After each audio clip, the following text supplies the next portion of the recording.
One of the most confusing parts of being in a narcissistic relationship is the emotional hot and cold cycle.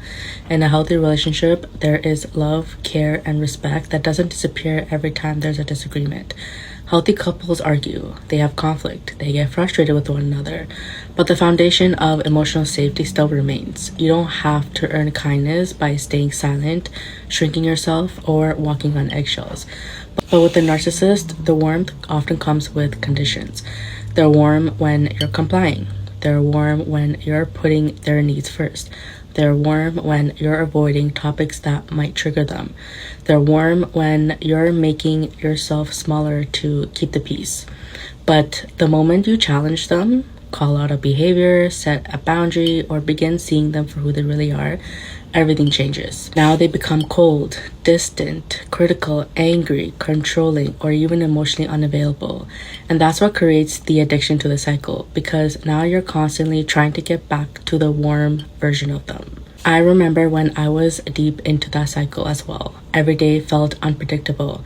I just never knew which version of them I was going to get. One moment they were kind, gentle, apologetic, and affectionate. And the next moment they were triggered, yelling, raging, blaming, or trying to control everything around them. That unpredictability really kept my nervous system in a constant state of alert.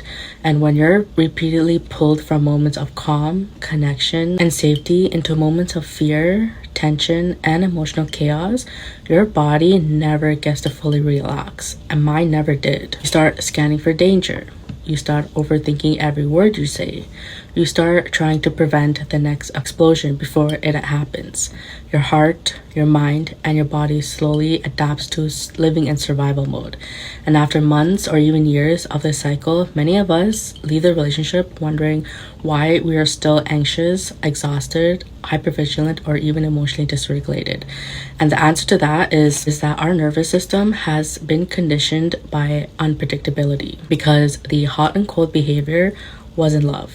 It was a cycle that trained us to chase moments of relief while living in fear of the next emotional withdrawal, criticism, or even outburst.